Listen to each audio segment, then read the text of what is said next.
My son staged my funeral to get my inheritance, thinking I was dead for good. The guests mourned while he hid his smile, counting millions. But when I walked into my own funeral, everyone turned pale with shock, and my son ran away like a thief. I stopped him and whispered, "You're missing the best part." Before we continue, please subscribe to the channel and let us know where you are listening in the comments.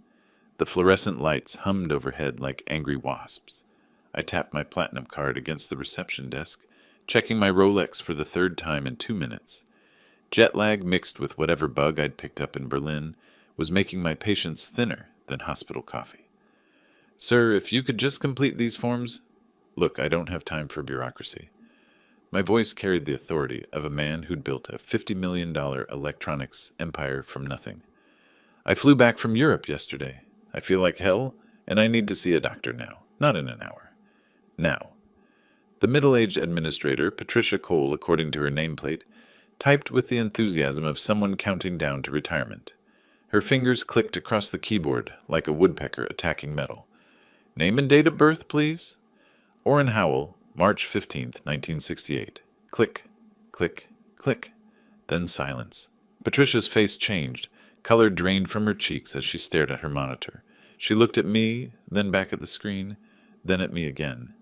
"I'm sorry, sir, but there seems to be some kind of error in our system." "What kind of error?"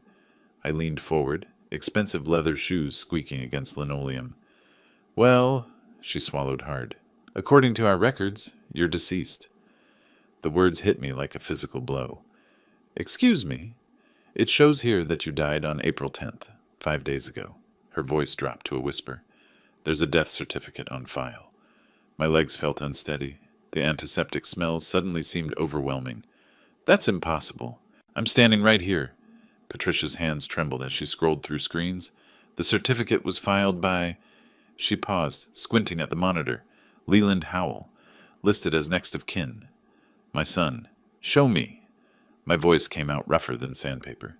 She hesitated, then reached into a filing cabinet. Paper rustled as she pulled out a manila folder. Inside was an official California death certificate, with my name typed in block letters. Cause of death, cardiac arrest. Location, Munich, Germany. "But sir, you're obviously alive. This must be some kind of mistake." "No mistake." The pieces clicked together with mechanical precision. Leland had access to my medical records. He knew my travel schedule. He'd been asking about my will just last month, claiming it was for family planning.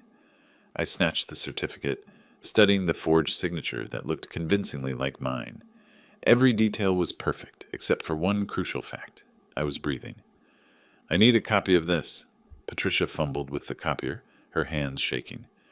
"Mr. Howell, we should probably call the police. This is fraud, identity theft." "Not yet." I folded the copy into my jacket pocket. "I need to understand what's happening first." Walking toward the exit, my mind raced through possibilities. Leland thought I was dead. He'd filed papers, probably started inheritance procedures. The inheritance worth $50 million. My own son had killed me on paper. The automatic doors slid open and California sunlight hit my face. Somewhere in this city, people were probably planning my funeral, while my supposed heir counted his premature windfall. Time to prove that rumors of my death had been greatly exaggerated.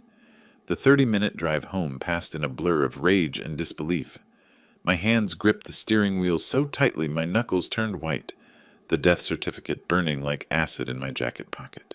By the time I pulled into my Pacific Heights driveway, the shock had crystallized into something colder, more dangerous. Inside my study, I poured coffee with shaking hands. The ceramic mug felt foreign, as if I was handling it from beyond the grave. Family photos lined my mahogany desk. Leland's graduation from Stanford, our fishing trip to Alaska, his first day at the company. In every picture, he wore that same charming smile that had fooled me for 32 years. I unlocked my filing cabinet with mechanical precision. Important documents were missing. My medical proxy forms, insurance papers, banking authorizations. All had required my signature. All had been in this cabinet 3 weeks ago when I'd left for Europe. The coffee grew cold as I reconstructed the timeline. I departed for Berlin on March 28th. Leland had my house keys, knew my travel schedule, understood exactly when I'd be unreachable in foreign time zones. He'd had 3 weeks to plan this elaborate grave robbery. My phone sat silent on the desk. No missed calls. No concerned messages from friends or business partners. If Leland had announced my death 5 days ago, someone should have tried to contact me. The silence felt orchestrated, calculated. Opening my laptop, I accessed Leland's employee records from our company database. His salary was generous, $200,000 annually. But I'd noticed some concerning signs lately. Expensive watches, a new Tesla, mentions of Vegas trips, a man living beyond his means. I scrolled through financial statements, connecting dots that should have been obvious. Leland's credit cards were maxed out. He'd borrowed against his 401k twice. 3 months ago, he'd asked about early inheritance options, claiming he wanted to buy a house. The house story was fiction. He needed money fast, and $50 million in life insurance plus company assets would solve his gambling debts permanently. All he needed was a death certificate and a few months to establish legal claim before anyone questioned the details. Clever, ruthless, completely underestimating his supposedly dead father. I studied his photo from last year's company picnic. Dark hair, confident smile, wearing the Armani suit I'd bought him for his promotion. He looked like me at that age, ambitious, hungry, willing to take risks. But I'd built something with my risks. He was just stealing. My reflection stared back from the computer screen, pale from illness, older than I felt, but very much alive. Leland had made one crucial miscalculation. He'd assumed I'd stay dead long enough for his plan to work. Standing up, I paced around the study. Leather-bound law books watched from their shelves like silent judges.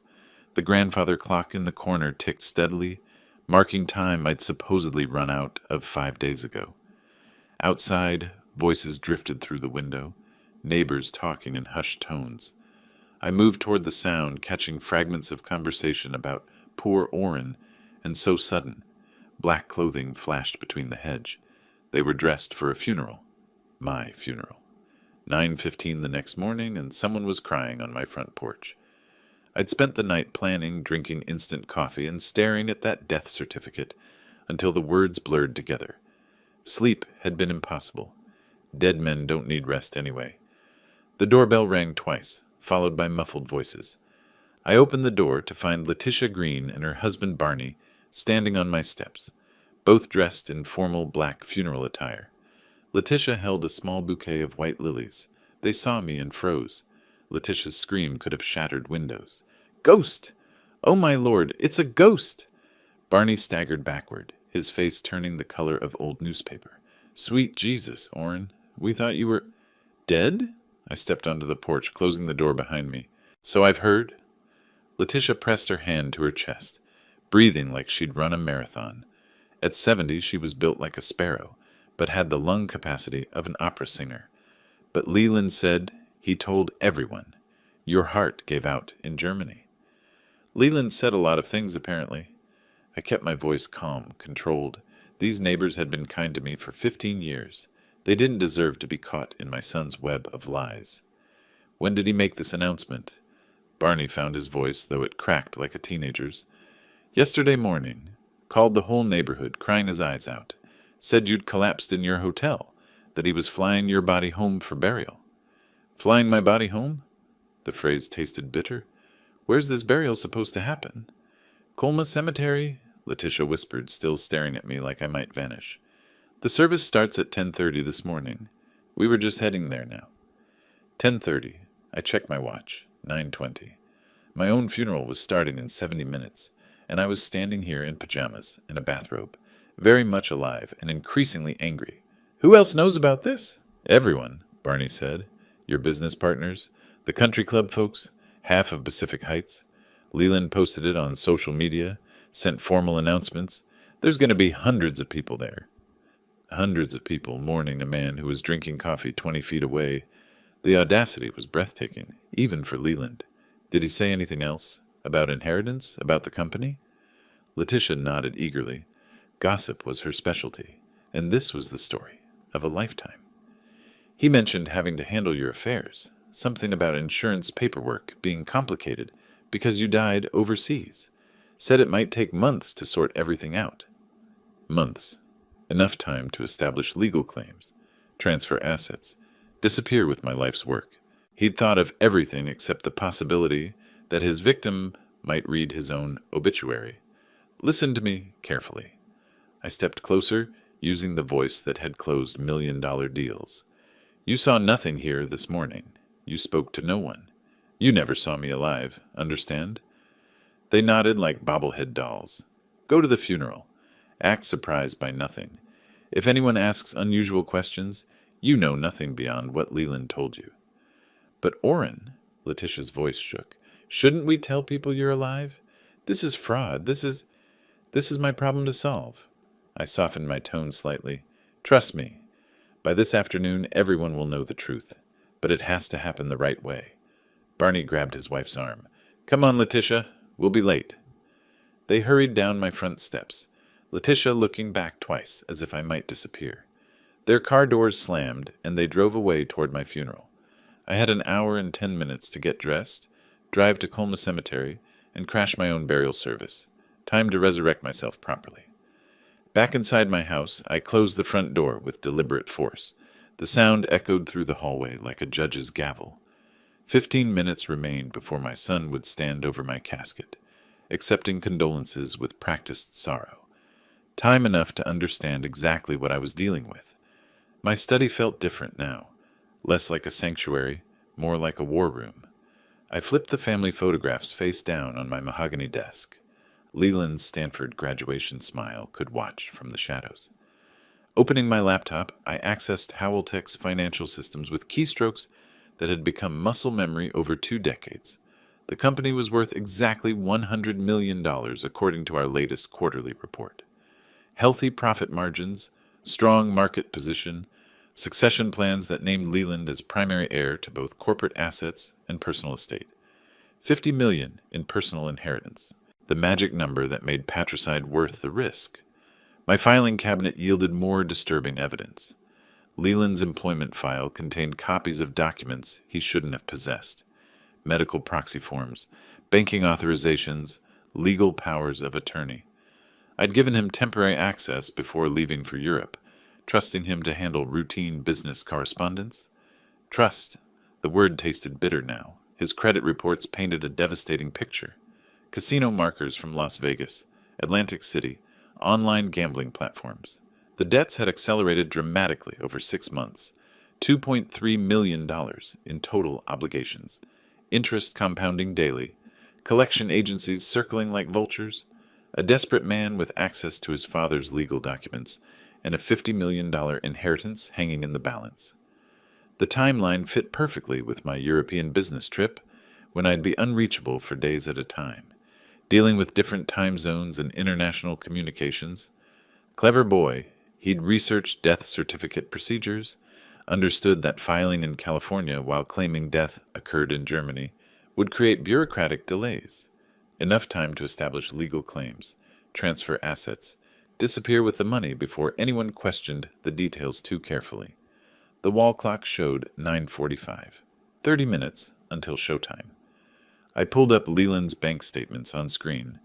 Massive cash withdrawals over the past month. Down payments to bookies, probably. His checking account balance showed negative $4,000. A man drowning in debt, grabbing for a $50 million life preserver. My coffee had gone stone cold, but I barely noticed. The businessman in me admired the audacity, even as the father felt the knife twist deeper. Leland had inherited my strategic thinking along with my stubborn determination. Unfortunately, he'd chosen to use those gifts for fraud instead of building something legitimate. Standing up, I grabbed my car keys from the desk drawer. The Mercedes waited in the garage, ready for a resurrection appearance that would make Lazarus look like an amateur. My son was about to discover that reports of my death had been greatly exaggerated, and that the penalty for premature inheritance was higher than he'd calculated. The garage door rolled up as I backed my silver Mercedes onto the street.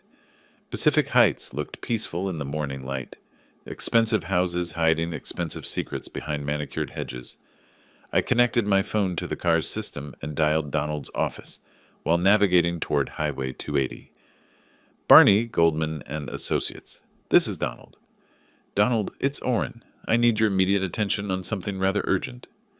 Silence stretched for 5 seconds. Then, Orrin? But I thought... Leland called yesterday saying you died in Germany. Heart attack in Munich. Leland said many things. All of them lies. I merged into southbound traffic, following signs toward Colma. I'm very much alive, and my son has committed fraud on a spectacular scale.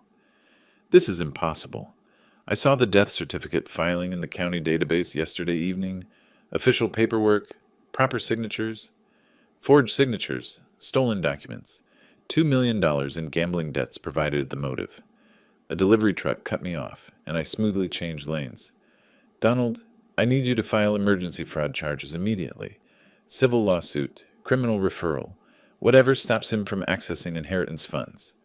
Computer keys clicked rapidly in the background. I'm pulling up the case files now. The death certificate shows... Wait, this signature looks off. The pressure points are wrong, and the handwriting analysis software is flagging inconsistencies. Because I didn't sign it. I was drinking beer in a Berlin hotel when that document was supposedly notarized in Munich.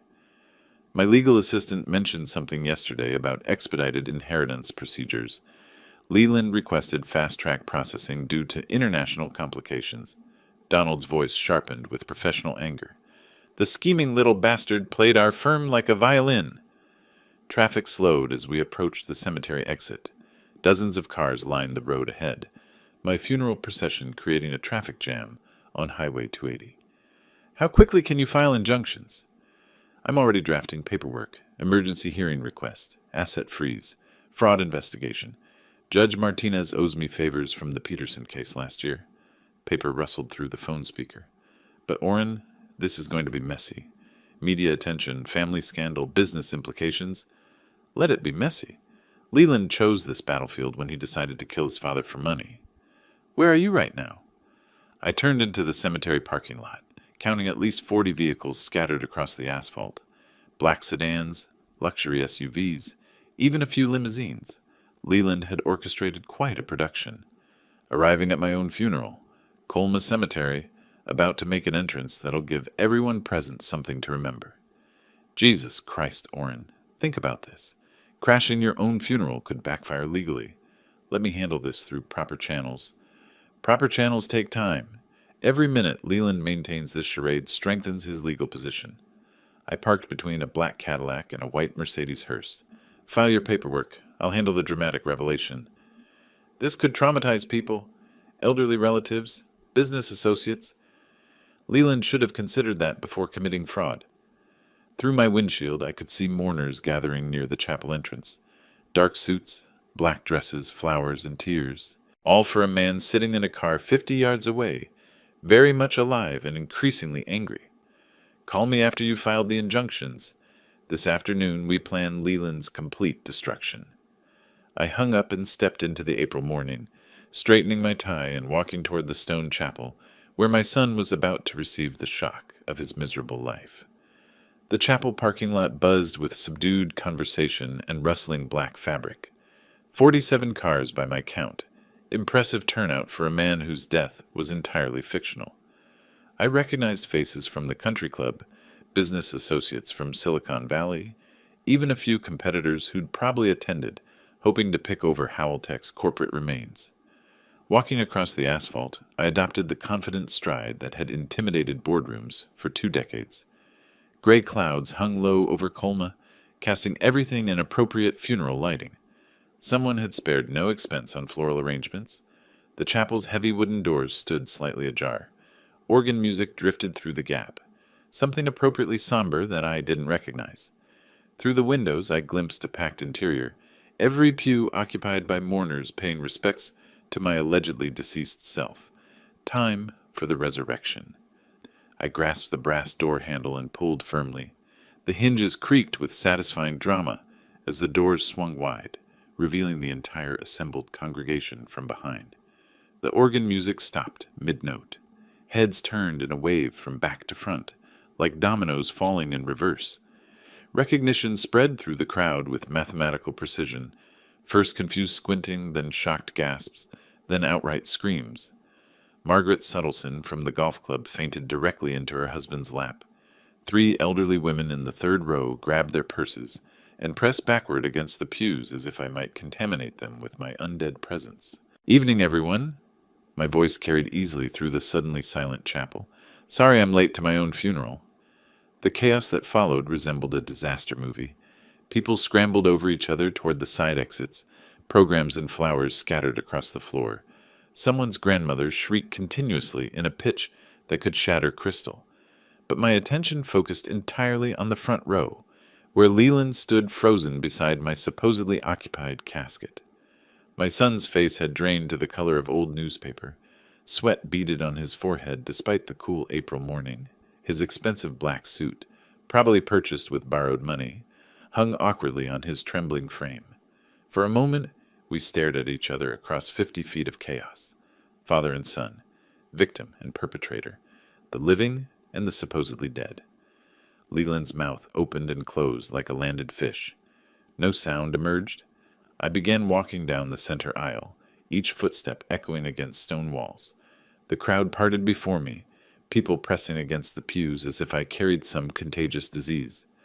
Whispered prayers and confused exclamations followed in my wake. "Hello, son!" My voice cut through the pandemonium with surgical precision. "Surprised to see me?" Leland's knees buckled. He grabbed the edge of my casket for support, irony so thick you could slice it with a knife.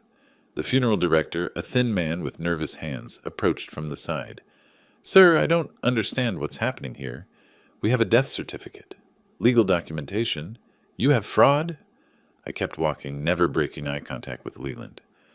"Forged documents. A son so desperate for inheritance money that he decided to kill his father on paper." 20 feet away now, close enough to see the panic in Leland's eyes, the way his hands shook as he realized his carefully constructed lie was collapsing in real time. "Dad, I can explain." "Explain?" I stopped directly in front of him, close enough to smell his fierce sweat. "Explain how you stole my medical documents. Explain 2 million in gambling debts. Explain why you thought I'd stay dead long enough for you to cash in." The chapel had gone completely silent except for muffled sobs from the back rows.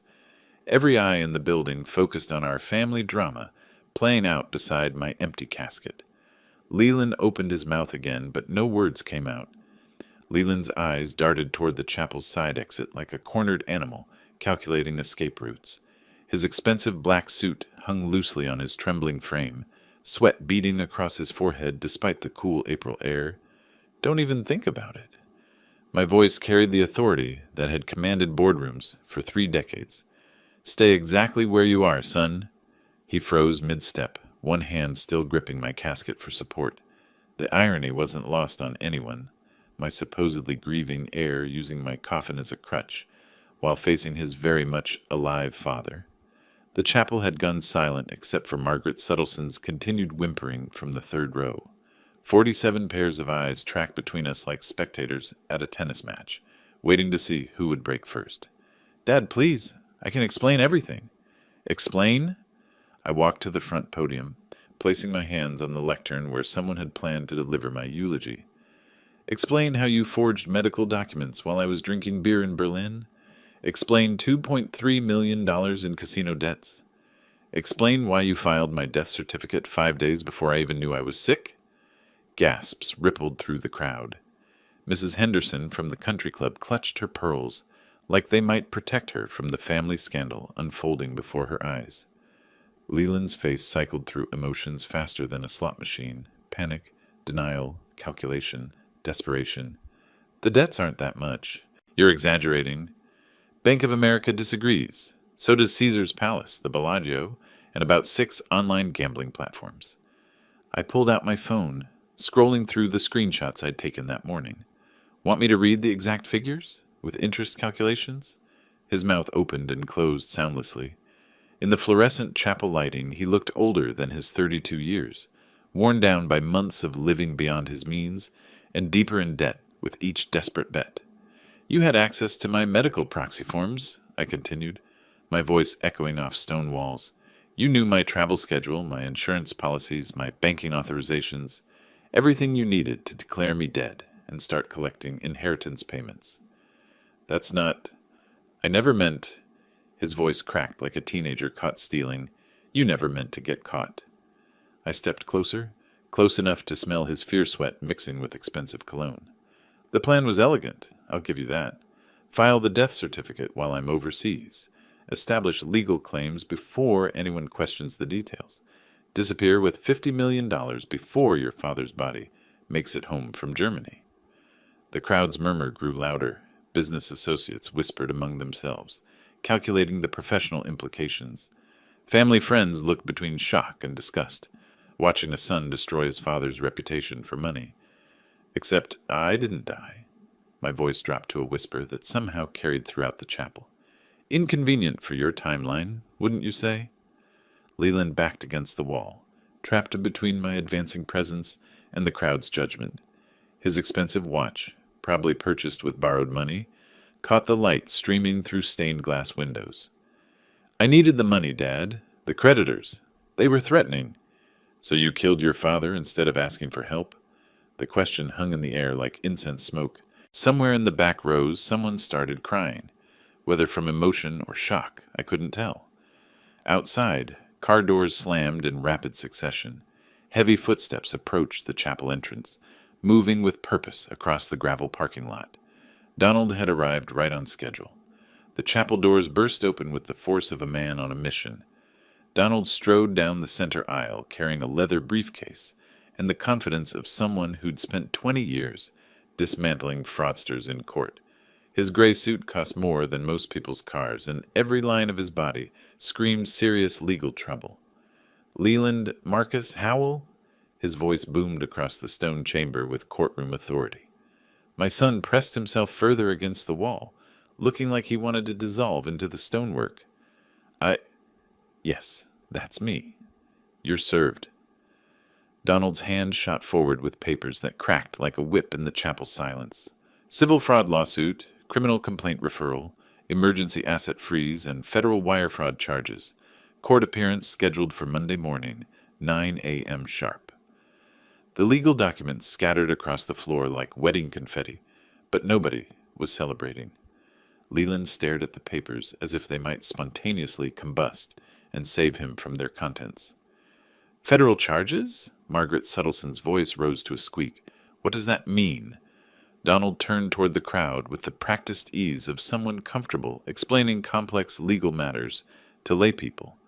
It means Mr. Howell here committed felony fraud across state lines, forged government documents, and attempted to steal approximately $50 million through inheritance fraud. A collective gasp swept through the chapel. Several elderly relatives started fanning themselves with funeral programs. Outside, more vehicle doors slammed. Through the stained glass windows, I could see news vans pulling into the cemetery parking lot. White trucks with satellite dishes and cable company logos sprawled across their sides. How did the media find out? Leland's voice climbed toward hysteria. Donald smiled with the satisfaction of a chess player announcing checkmate. I may have contacted a few journalist friends about an interesting fraud case developing in San Francisco. Public interest, you understand. The chapel doors opened again, this time admitting a parade of reporters with cameras, microphones, and the hungry look of journalists who'd stumbled onto a genuinely fascinating story. The lead reporter, a sharp-dressed woman with silver hair, made a beeline for me. Mr. Howell, I'm Janet Morrison from Channel 7 News. Can you confirm that your son filed a false death certificate while you were alive and traveling in Europe? I can confirm that I'm standing here breathing, which makes his death certificate somewhat inaccurate. I kept my tone dry, businesslike. 30 years of corporate media training kicked in automatically. Cameras whirred and clicked as Leland tried to shield his face with his hands. The funeral atmosphere had completely evaporated, replaced by the carnival energy of breaking news. Mr. Leland Howell, another reporter called out, can you comment on the gambling debt allegations? Did you attempt to fake your father's death to collect inheritance money? No comment. Leland mumbled into his palms. I need a lawyer. You'll need several lawyers, Donald said cheerfully.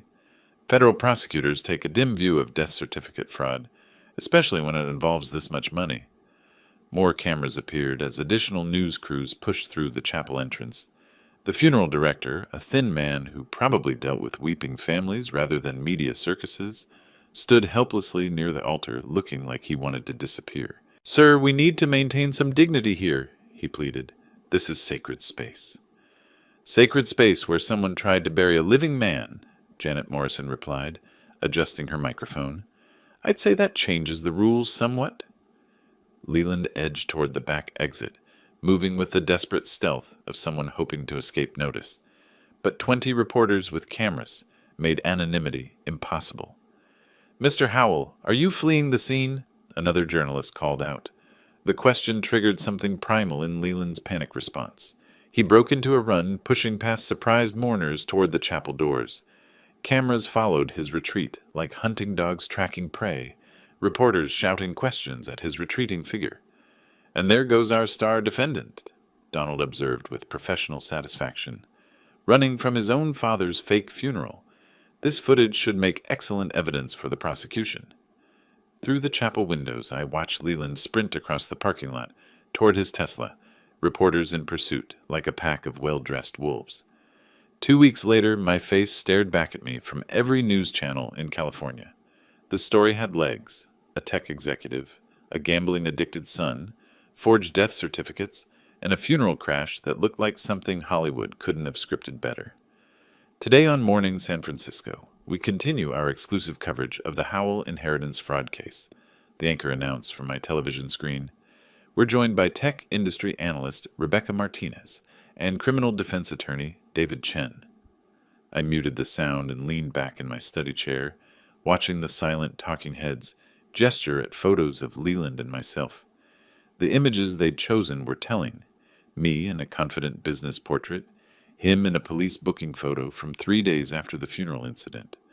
My phone buzzed with the 15th interview request of the morning. CNN this time. I'd already appeared on Fox Business, Bloomberg, and 3 local news stations. The story had everything American audiences loved: family betrayal, massive money, and a twist ending that nobody saw coming. Donald walked into my study carrying 2 coffee cups and a satisfied expression. "Judge Martinez signed the asset freeze this morning. Leland can't touch a penny of company money or inheritance funds until this resolves." "How's his media strategy working out?" I gestured toward the television where they were now showing footage of Leland fleeing the cemetery. "Poorly." Donald settled into the leather chair across from my desk. His PR firm dropped him yesterday after his disastrous interview with Channel 5, claiming his father was mentally unstable from post-COVID symptoms, while you were simultaneously giving coherent interviews to business journalists. The contrast had been stark. While I'd maintained my usual corporate composure, 30 years of shareholder meetings and product launches had trained me well. Leland appeared increasingly frantic with each media appearance, sweating through expensive suits, stammering through prepared statements, looking guilty even when proclaiming innocence. "The gambling angle killed him," I said, scrolling through social media on my tablet. "Americans forgive a lot of things, but stealing from your father to pay casino debts? That crosses lines." Twitter was particularly brutal. Dead Dad Scam had been trending for a week, spawning memes and commentary from every corner of the internet. TikTok videos recreated the funeral scene with dark humor that somehow made Leland look even worse. Speaking of which, Donald pulled out his phone. His criminal defense lawyer called this morning. They want to discuss a plea agreement. Afraid of going to trial? Terrified. The evidence is overwhelming, the media coverage makes him look like a monster, and his own actions at the funeral created perfect visual evidence of consciousness of guilt. Donald's smile held the satisfaction of a man who'd spent 2 weeks building an airtight case. Running from your father's fake funeral while cameras roll? Prosecutors dream of evidence that clear. My laptop chimed with another email from a Hollywood agent. 3 production companies had already contacted me about film rights to the story. The irony wasn't lost. Leland's scheme to steal my inheritance might end up making me more money through movie deals than he'd ever hoped to gain. Channel 7 wants a follow-up interview, I mentioned, scanning through message requests. Janet Morrison thinks the public interest is still strong. It is. This story has everything: successful businessman, family betrayal, legal drama, and a protagonist who literally rose from the dead to expose the truth. Donald leaned forward with the enthusiasm of someone who understood narrative power. Plus, you're remarkably sympathetic. Hard-working father betrayed by gambling-addicted son. It writes itself. Outside my study window, Pacific Heights looked the same as always. Expensive houses hiding expensive secrets. But now I was the neighborhood's famous resident, the man who'd attended his own funeral and lived to tell about it. Trial dates confirmed for May 5th, Donald continued. 3 weeks to prepare final arguments. Though honestly, we could probably win this case with the footage from the cemetery alone. And Leland's plea offer? 15 years federal prison, full restitution, permanent loss of inheritance rights. Donald's expression turned serious. It's a fair deal, considering he was looking at 25 to life on the original charges. I stared at the muted television, watching another news segment about my supposedly dead self. The anchor was interviewing Mrs. Henderson from the country club, who seemed to be enjoying her 15 minutes of fame as a funeral witness. Let him sweat until the trial, I said finally. If he wanted easy forgiveness, he shouldn't have tried to bury his father alive. The phone rang again. This time it was a call I'd been expecting. Mr. Howell, this is Alexandra Rivera from Pacific Pictures. We'd like to discuss acquiring film rights to your story. 3 weeks of preparation culminated in this moment. I adjusted my Navy business suit, the same one I'd worn to close my biggest acquisition deal 5 years ago, and walked through the metal detectors at San Francisco Superior Court.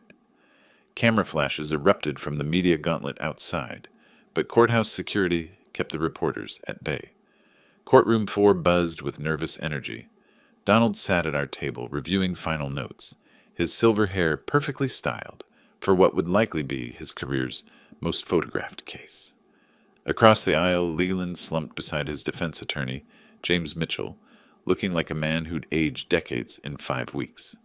All rise for the Honorable Judge Margaret Chen.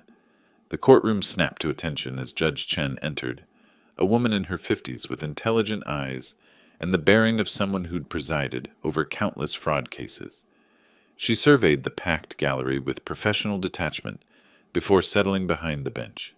This is the matter of People versus Leland Marcus Howell, case number 2025, CR 4821. Are counsel ready to proceed? The state is ready, Your Honor. District Attorney Patricia Valdez stood with the confidence of someone holding an unbeatable hand. Defense is ready, Your Honor. James Mitchell's voice carried less conviction. Judge Chen nodded toward the prosecution table. Opening statements. Miss Valdez, you may proceed. Ladies and gentlemen of the jury, this case is about greed, betrayal, and the lengths to which one man would go to steal $50 million. Valdez's voice carried throughout the silent courtroom. The defendant, Leland Howell, filed a false death certificate for his own father, while that father was alive and traveling in Europe. His motive was simple: inherit $50 million before anyone discovered his massive gambling debts. She gestured toward our table. Mr. Orrin Howell sits before you today, very much alive, because his son's plan failed, not through conscience or remorse, but because the victim refused to stay dead. Murmurs rippled through the gallery until Judge Chen's gavel restored order.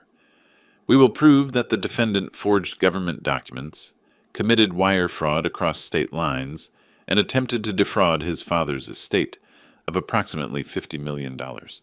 This is not a family dispute. This is criminal fraud on a massive scale. Donald rose for our civil portion. Your Honor, in addition to criminal charges, my client seeks complete forfeiture of inheritance rights and full restitution for damages caused by this fraud. Mr. Howell trusted his son with access to private documents. That trust was violated in the most fundamental way possible. James Mitchell's opening felt desperate from the first sentence.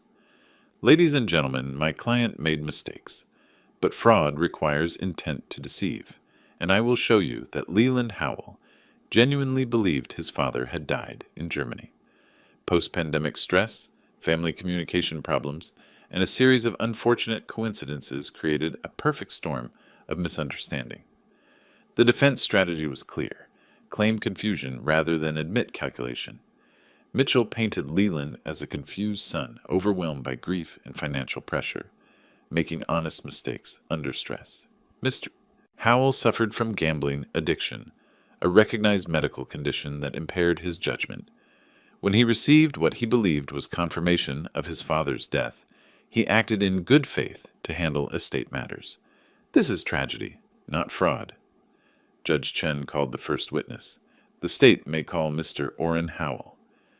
I walked to the witness stand with measured steps, placing my hand on the Bible for swearing in. The courtroom fell silent as I settled into the chair, looking directly at the jury, 12 faces representing justice I'd waited months to receive. Mr. Howell, Valdez began, please tell the jury where you were on April 10th, 2025. I was in Berlin, Germany, attending a technology conference, very much alive and posting updates to social media every day. And where was your death certificate filed on that same date? According to hospital records, in San Francisco, claiming I died of cardiac arrest in Munich, a city I never visited during that trip. The questioning continued methodically. My European travel receipts, hotel records, conference attendance logs, social media posts, a paper trail proving I was alive and documented when my son declared me dead. Did you give your son permission to file a death certificate? No, I gave him temporary access to handle routine business correspondence while I traveled, not to kill me on paper and collect my inheritance. Laughter rippled through the gallery despite the gravity of testimony. Cross-examination proved Mitchell's desperation. Mr. Howell, isn't it true that you and your son had a strained relationship? We had normal business disagreements, nothing that justified fraud. Your son was under tremendous financial pressure, wasn't he? Yes, from gambling debts he chose to accumulate.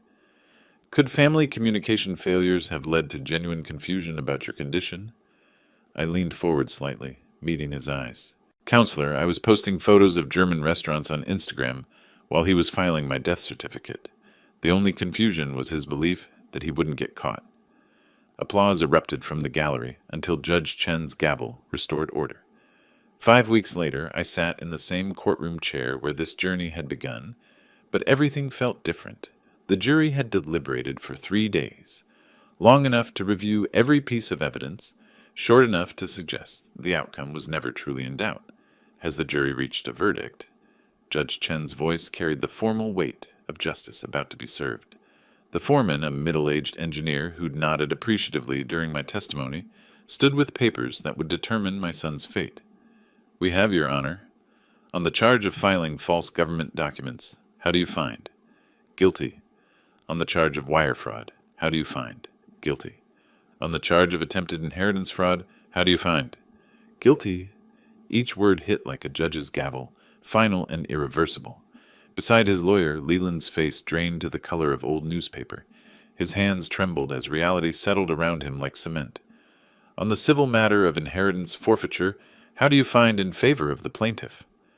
Complete forfeiture of all inheritance rights, Your Honor.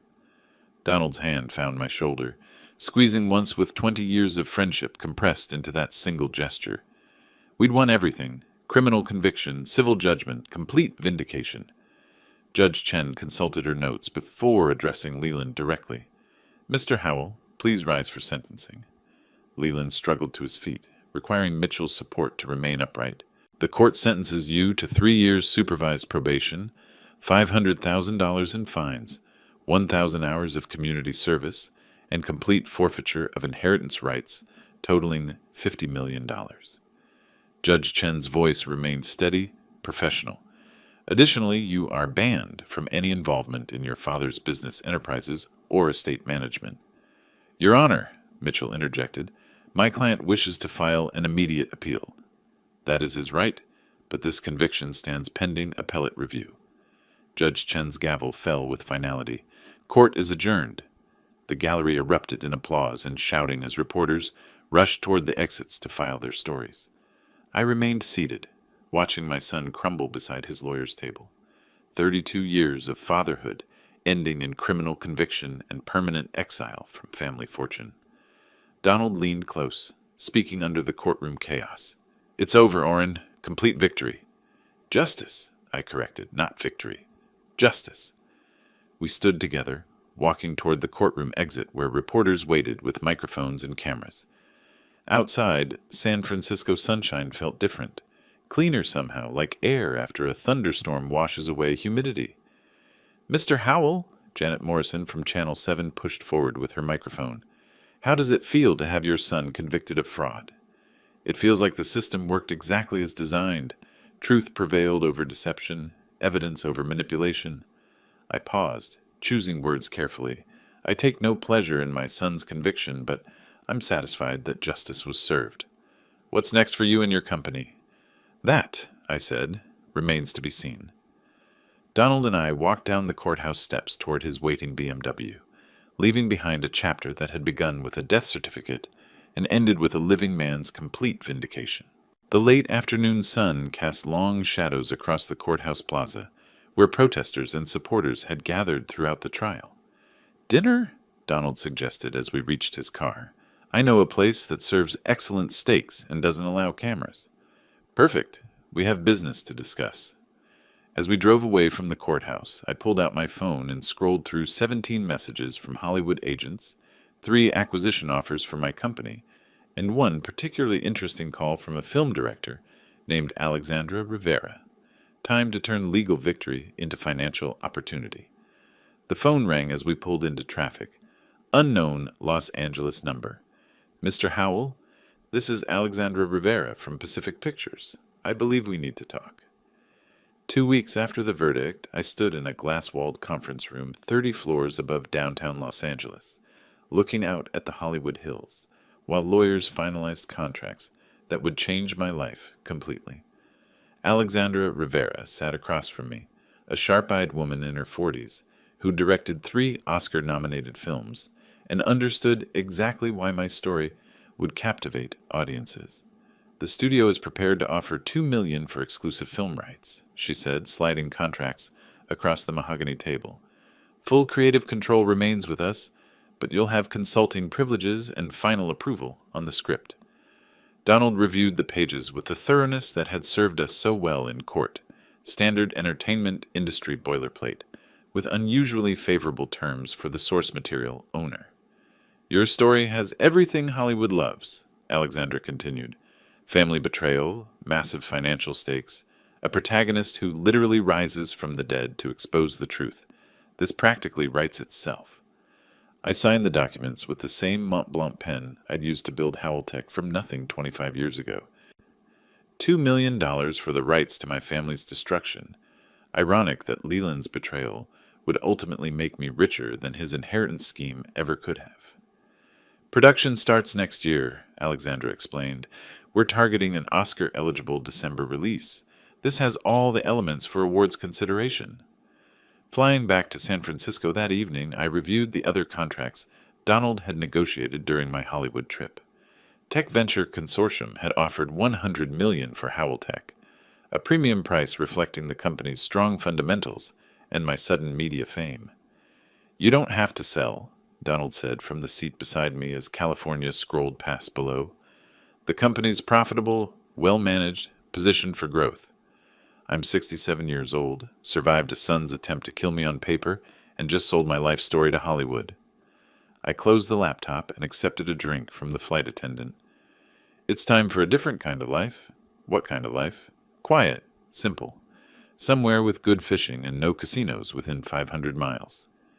Donald laughed, the first genuinely relaxed sound I'd heard from him since this nightmare began.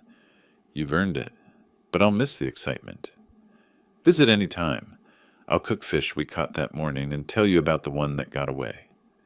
The plane descended towards San Francisco International as the sun set over the Pacific.